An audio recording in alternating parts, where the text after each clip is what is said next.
Students, you are watching my YouTube channel Pantham's Education.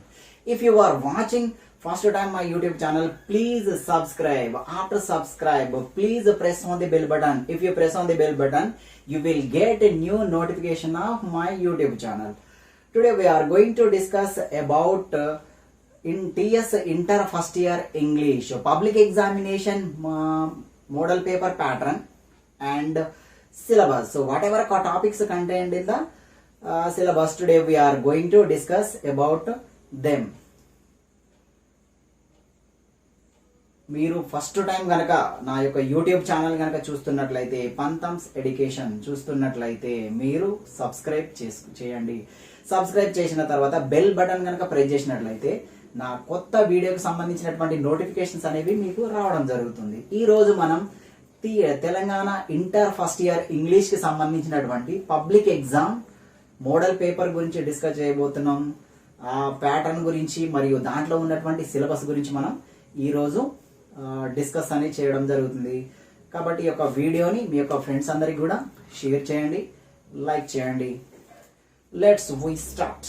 Hi my dear students, today we are going to discuss about TS Inter First Year English Public Exam Model Paper Pattern and Syllabus. So whatever topics contains in the question paper, today we are going to discuss about them. ఈరోజు మనం ఇక Telangana inter first year ఇంగ్లీష్కి సంబంధించినటువంటి యొక్క public examination model paper ఏదైతే ఉందో దాని గురించి, తర్వాత దాంట్లో ఉన్నటువంటి టాపిక్స్ సిలబస్ ఏవైతే ఉన్నాయో దాంట్లో ఉన్నటువంటి అంశాల గురించి మనం ఈరోజు తెలుసుకుందాం. So everyone should learn carefully. So in the public examination question paper contains 100 marks and time duration 3 hours, and this question paper contains 3 sections: section A, section B and section C. మనకి యొక్క question paper వచ్చినట్లయితే దీంట్లో మనకి 100 మార్కులకు సంబంధించినటువంటి paper అనేది ఉండడం జరుగుతుంది. మరి టైం అనేది మనకి 3 గంటలు ఉంటుంది. దీంట్లో మనకి 3 సెక్షన్స్ అనేవి ఉంటాయి: section A, section B and section C. In the section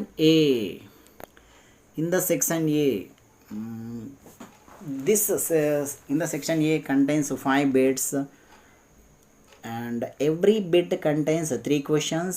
You should attempt 2. Each question carries 4 marks. 2 into 4, 8 marks. Total marks 40 marks in the section A. మరి సెక్షన్ ఏ విషయానికి వచ్చినట్లయితే మనకి ప్రతి బిట్లో దీంట్లో మనకి 5 బిట్లు అనేవి ఉంటాయి. ప్రతి బిట్లో కూడా 3 క్వశ్చన్స్ అనేవి ఉండడం జరుగుతుంది. దాంట్లో ఒకటి చాయిస్ ఉంటుంది, 2 మాత్రం తప్పకుండా రాయాలి. ప్రతి ప్రశ్నకి కూడా మనకి 4 మార్కులు ఉంటాయి. 2 into అంటే 2 క్వశ్చన్లు రాసినందుకు 4 మార్క్స్, 2 into 4 8 మార్క్స్ అనమాట. మొత్తం మనకి 40 మార్క్స్ అనేవి ఉండడం జరుగుతుంది. In the section A first bit annotation questions comes from prose. మరి ఈ యొక్క సెక్షన్ ఏలో చూసినట్లయితే ఎనోటేషన్ క్వశ్చన్లు మనకి ప్రోజ్ నుంచి రావడం జరుగుతుంది. And second bit, this bit also contains annotation questions from poetry. మరి ఈ బిట్లో కూడా మనకి అనోటేషన్స్ క్వశ్చన్స్ అనేవి ఉంటాయి, పోయట్రీ నుంచి రావడం జరుగుతుంది. ఫస్ట్ ఏమో ప్రోజ్ నుంచి, సెకండ్ వన్ ఏమో poetry. So what is the annotations? Annotation question contains 3 parts: reference or introduction and context, meaning. మరి ఎనోటేషన్స్ అంటే మనకి 3 భాగాలు ఉంటుందన్నమాట. రెఫరెన్స్ లేదా ఇంట్రడక్షన్ అనేది పిలవడం జరుగుతుంది. దీంట్లో మనం రైటర్ నేమ్, లెసన్ నేమ్కి సంబంధించి రాయడం జరుగుతుంది. అదేవిధంగా కాంటెక్స్ట్ పాఠ్యాంశం గురించి రాయడం జరుగుతుంది. అదేవిధంగా మీనింగ్ అనమాట, థర్డ్ వన్ మీనింగ్. ఆ యొక్క మనకి ఏదైతే క్వశ్చన్ అడిగాడో దానికి సంబంధించినటువంటి మీనింగ్ అనేది ఇక్కడ రాయడం జరుగుతుంది అనమాట. అంటే ఈ 3 పార్ట్స్ అనేవి ఈ యొక్క ఎనోటేషన్స్లో ఉంటాయి అన్నమాట. ఇక్కడ మీరు అబ్జర్వ్ చేయాల్సింది ఏంటంటే at least writer name, lesson name రాసినందుకు మనకి ఒక 1 మార్క్ అనేది ఇవ్వడం జరుగుతుంది. ఓన్లీ ఎనోటేషన్స్లో మాత్రమే. ఇంట్రడక్షన్ లేదా రెఫరెన్స్ ఏదైతే ఉంటుందో, రైటర్ నేమ్, లెసన్ నేమ్ ఏదైతే మనం రాస్తామో వితౌట్ స్పెల్లింగ్ మిస్టేక్ కనుక రాసినట్లయితే మనకి 1 మార్క్ అనేది ఓన్లీ ఎనోటేషన్స్లో రావడం జరుగుతుంది. కాబట్టి everyone should learn writer name lesson name without spelling mistakes. మరి ఈ యొక్క బిట్స్లో మనకి 3 క్వశ్చన్లు ఉంటాయి అంటున్నాం. 2 అనేవి రాయాలి. 2 × 4 8 మార్క్స్ అని మనకి తెలుస్తుంది ఇక్కడ. Third one paragraph or short questions from prose. Fourth one paragraph or short questions from poetry. మరి దీంట్లో మనకి థర్డ్ బిట్లో పేరాగ్రాఫ్ లేదా షార్ట్ క్వశ్చన్స్ అనేవి పిలవడం జరుగుతుంది. దీంట్లో కూడా మనకి క్వశ్చన్స్ ఎక్కడి నుంచి వస్తే థర్డ్ బిట్లో ప్రోజ్ నుంచి ఇవ్వడం జరుగుతుంది. అదేవిధంగా ఫోర్త్ బిట్లో కూడా మనకి ఈ యొక్క క్వశ్చన్స్ అనేవి పోయట్రీ నుంచి రావడం జరుగుతుంది అనమాట. మరి దీంట్లో మనకి ఇంతకుముందు మన ఎనోటేషన్ క్వశ్చన్స్లో రెఫరెన్స్, కాంటెక్స్ట్, మీనింగ్ ఈ విధంగా రాస్తున్నాం. కానీ ఇక్కడ ఆ విధంగా రాయాల్సినటువంటి అవసరం లేదు. ఒకటే ఆన్సర్ ఒక పేరాగ్రాఫ్ రూపంలో ఈ యొక్క థర్డ్ ఫోర్త్ బిట్కి రాస్తే సరిపోతుందన్నమాట. దీంట్లో కూడా సేమ్ మనకి 3 క్వశ్చన్స్ అనేవి ఉంటాయి ఈ బిట్స్లో. ఈ 2 బిట్లలో కూడా అదేవిధంగా 2 రాయాలి. ప్రతి క్వశ్చన్ కూడా 4 మార్క్స్ అనేవి ఉంటాయి. 2 × 4 8 మార్క్స్ అనమాట. Fifth one short stories questions. This bit also contains 3 questions. You should attempt to 2 × 4 8 marks. Short stories. We have 5 short stories. మనకి ఒక 5 షార్ట్ స్టోరీస్ అనేది ఉండడం జరిగింది. దాంట్లోంచి మనకి 3 క్వశ్చన్లు ఇవ్వడం జరుగుతుంది. ప్రతి క్వశ్చన్ కూడా మనం 2 × 2 రాయాలి. 2 × 4 8 మార్క్స్ అనమాట. కాబట్టి ఈ యొక్క సెక్షన్ ఏలో మనకి prose, poetry, short stories questions అనేవి రావడం జరుగుతుంది. దీంట్లో మనకి ప్రోజ్ నుంచి ఒక 5, పోయట్రీ నుంచి ఒక 5, అదేవిధంగా షార్ట్ స్టోరీ నుంచి 5 లెసన్స్ అనేవి మనకి ఇవ్వడం జరిగింది. కాబట్టి every student should learn without spelling mistake writer name lesson name. You will get easily 15 to 16 marks. At least మనం రైటర్ నేమ్ లెసన్ నేమ్ కనుక నేర్చుకున్నట్లయితే మనకి ఒక పబ్లిక్ ఎగ్జామ్లో ఒక 15 to 16 మార్క్స్ అనేవి రావడం జరుగుతుంది. కాబట్టి స్పెల్లింగ్ మిస్టేక్స్ అనేవి లేకుండా ప్రతి ఒక్కళ్ళు నేర్చుకోవాలి. ఇది మనకి సెక్షన్ ఏకి సంబంధించింది. Section B. In the section B 6th bit comprehension passage. This bit contains 6 questions. You should attempt 4. Each question carries 1 mark. 4 × 1 4 marks. ఈ యొక్క 6th bit వచ్చేటప్పటికి కాంప్రహెన్షన్ ప్యాసేజ్. ఈ కాంప్రహెన్షన్ దీంట్లో మనకి 6 క్వశ్చన్స్ అనేవి ఉండడం జరుగుతుంది. మనం ఎన్ని రాయాలి? 4 రాయాల్సి ఉంటుంది. ప్రతి క్వశ్చన్ కూడా 1 మార్క్. 4 × 1 4 మార్క్స్. మరి ఈ యొక్క 6th బిట్లో మనకి ప్యాసేజెస్ ఎక్కడి నుంచి రావడం జరుగుతుంది? At the end of the short stories we have some passages. మనకి యొక్క షార్ట్ స్టోరీస్ ఏవైతే ఉన్నాయో షార్ట్ స్టోరీస్ చివర కొన్ని ప్యాసేజెస్ అనేది ఇవ్వడం జరుగుతుంది. అంటే మనకి ఈ యొక్క షార్ట్ స్టోరీస్ గురించి పర్ఫెక్ట్ మనకి లెసన్ మీద అవగాహన ఉన్నట్లయితే దాని నుంచి ఆ లెసన్లో ఉన్నటువంటి ఒక ప్యాసేజ్లే మనకి లెసన్ చివర ఇస్తాడు. దానికి సంబంధించి క్వశ్చన్లు కూడా అడగడం జరుగుతుంది. ఆ షార్ట్ స్టోరీస్ చివర ఉన్న ప్యాసేజ్లోంచి ఒక ప్యాసేజ్ పబ్లిక్ ఎగ్జామ్లో అడగడం జరుగుతుంది. ఇందులో 6th బిట్లో అనమాట. కాబట్టి దీంట్లో 6 క్వశ్చన్స్ ఉంటాయి. మనం 4 రాయాలి. 2 చాయిస్ ఉంటుంది. ప్రతి క్వశ్చన్ కూడా 1 మార్క్ ఉంటుంది. 7th comprehension passage. This bit also contains 6 questions. You should attempt 4 × 1 4 marks. In the textbook we have 10 passages at one place. Among them one of the passage may come in the public examination. మరి 7th bit వచ్చేటప్పటికి మనకి text బుక్లో ఒకటే దగ్గర ఒక 10 passages అనేవి ఇవ్వడం జరుగుతుంది. దాంట్లో ఒక ప్యాసేజ్ అనేది పబ్లిక్ ఎగ్జామ్లో రావడం జరుగుతుంది. కొన్ని లెసన్ చివర కూడా మనకి ఇవ్వడం జరిగింది. దాంట్లోంచి కూడా వచ్చే అవకాశం ఉంది. ఒకవేళ ప్యాసేజ్ కనుక ఇచ్చి ఇది టెక్స్ట్ బుక్లోంచి రాకుండా అవుట్ ఆఫ్ వచ్చినా సరే మనం టెన్షన్ పడాల్సిన అవసరం లేదు. So if you read the passage thoroughly and then you have to read the questions, then automatically you will find the answers in the passage. So in the questions contains some of the keywords. If you find out the keywords, automatically you will get the answer from the passage. మనం ప్యాసేజ్లో పర్ఫెక్ట్గా చదివిన తర్వాత ఈ యొక్క passage చివర మనకి ఒక మనకి క్వశ్చన్లో ఒక కీవర్డ్స్ అనేవి ఉండడం జరుగుతుంది అనమాట. ఆ కీవర్డ్స్ కనుక మనం ఫైండ్ అవుట్ చేసినట్లయితే ఆల్మోస్ట్ 6 క్వశ్చన్స్కి కూడా ఆన్సర్స్ మనకి ప్యాసేజ్లో దొరుకుతాయి అన్నమాట.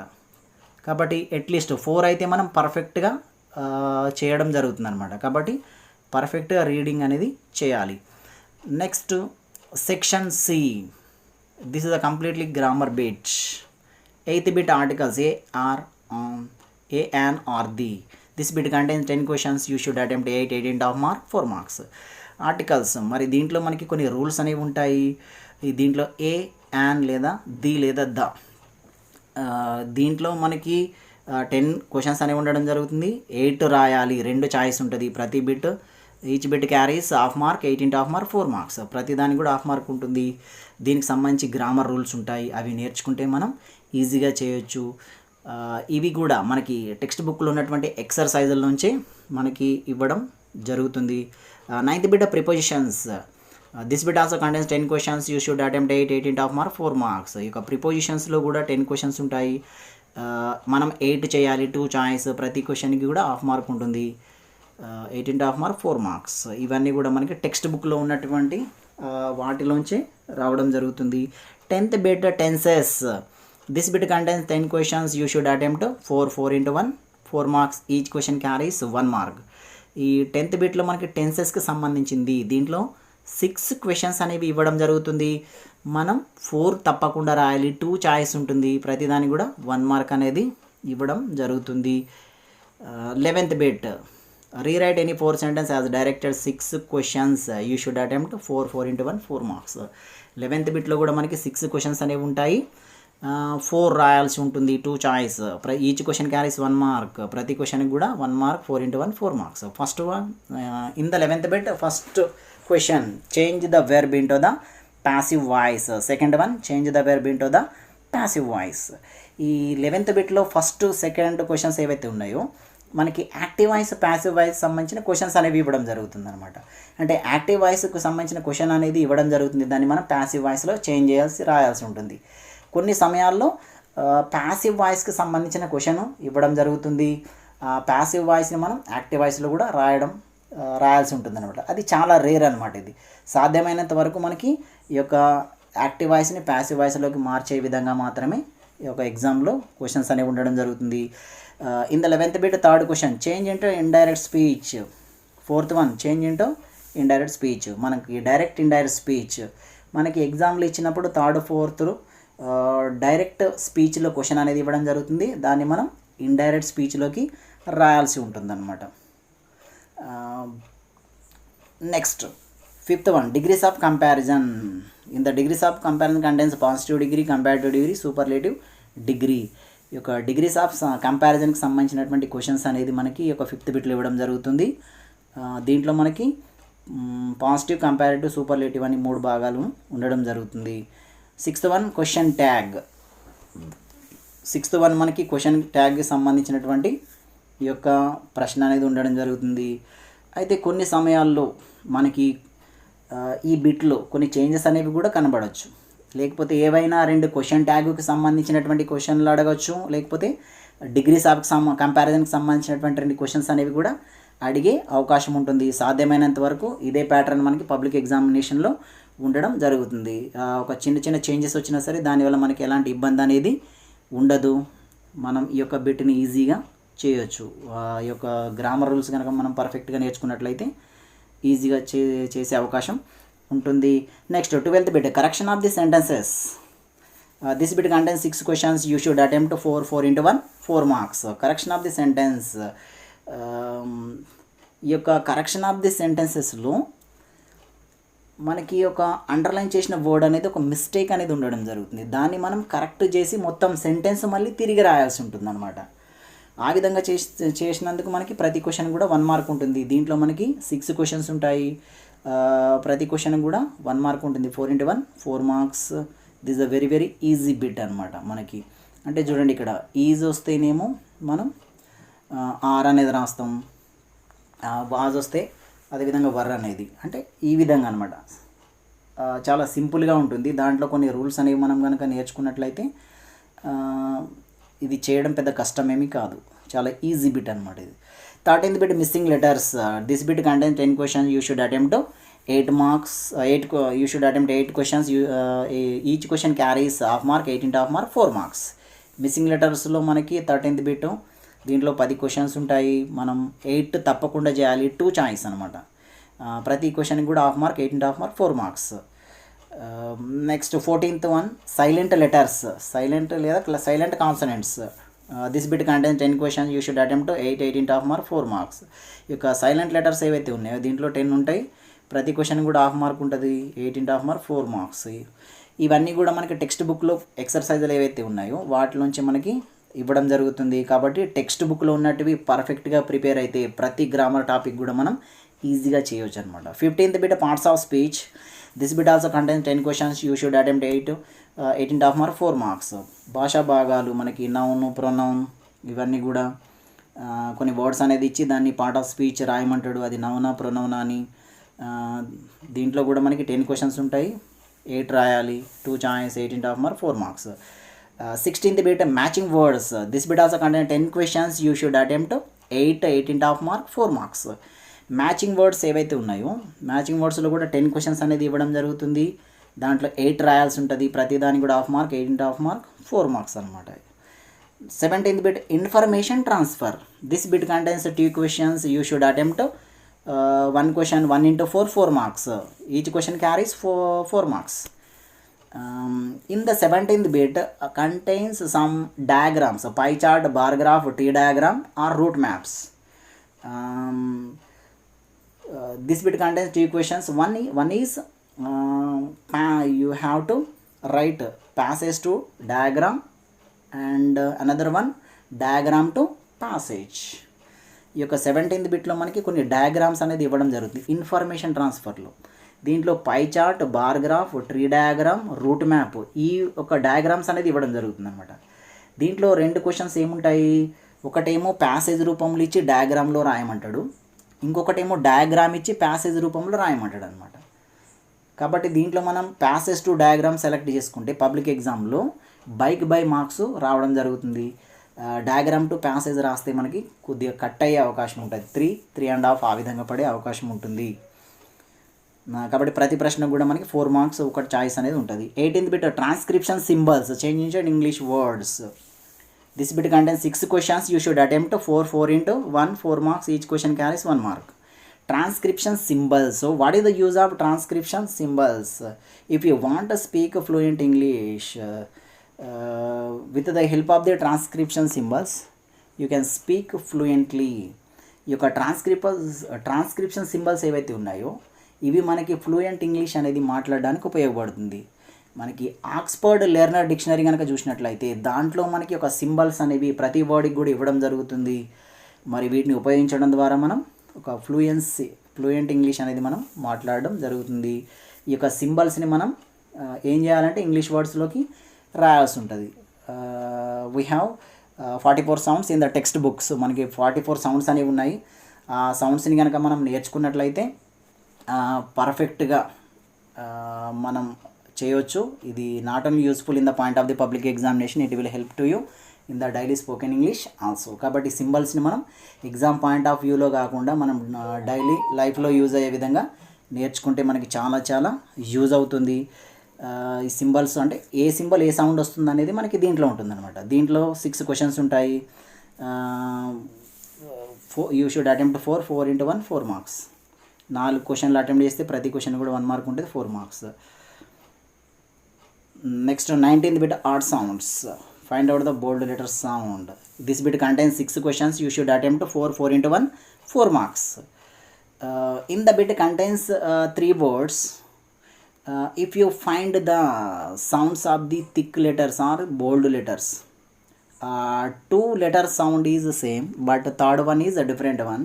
So which is the which one gives a different sound? That is called odd sound. ఈ 19th బిట్లో మనకి 3 వర్డ్స్ అనేది ఇవ్వడం జరుగుతుంది.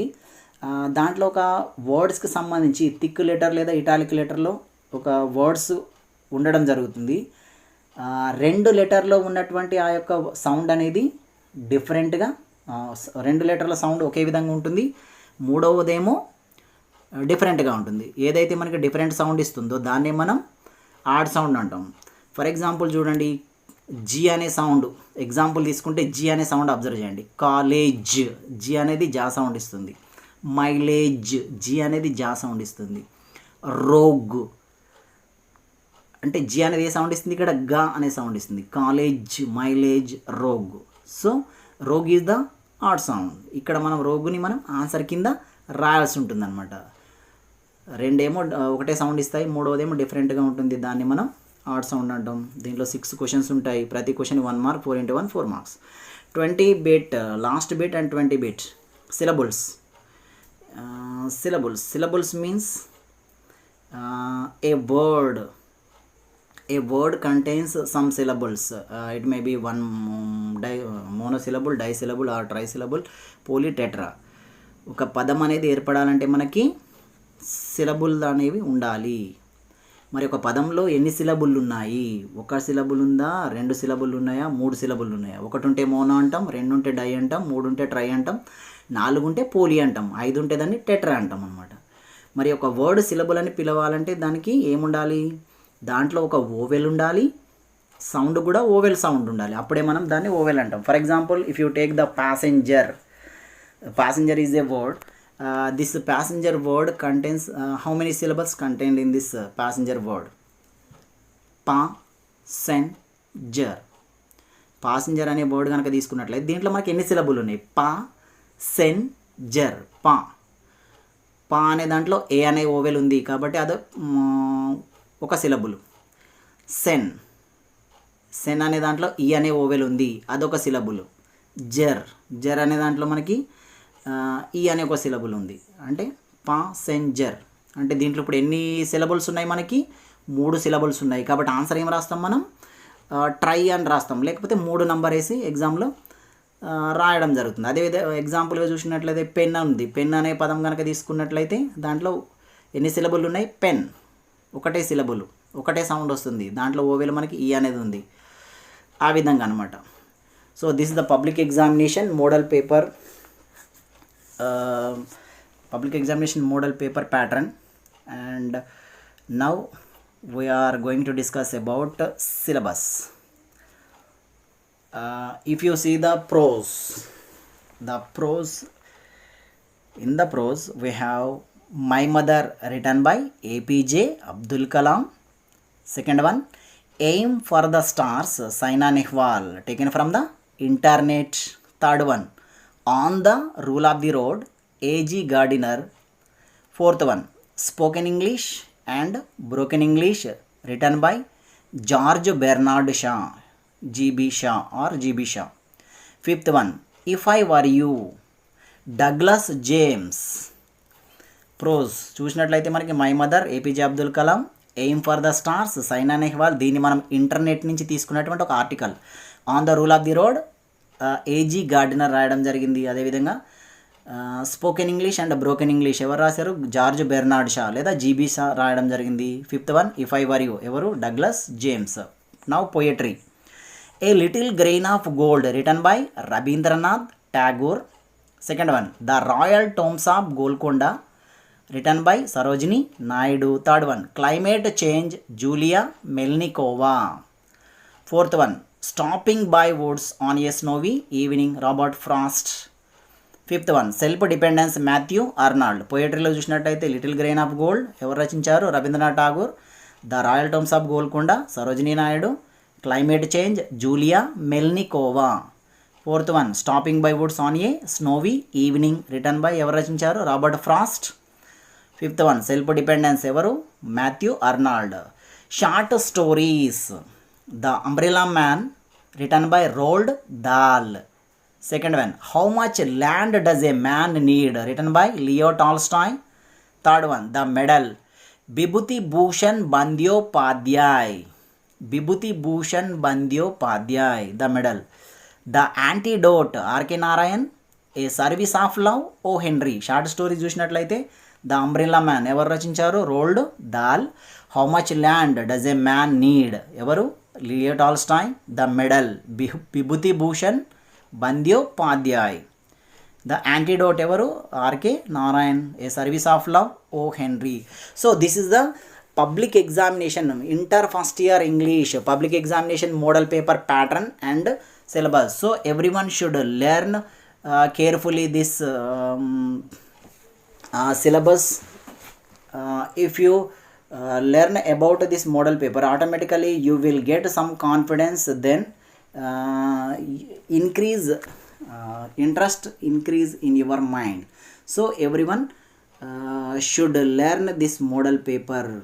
This is a very very important, and this is the first step to learn inter first year English. If you learn with keen interest, automatically you will get some confidence, and automatically you will get good marks in the public examination. So every inter first year English student should follow my YouTube channel Pantham's Education, and then automatically you will get good marks in the public examination. If you are like my video, please like and share, subscribe, and this video share to your friends also. Thank you for watching my video. Thank you very much.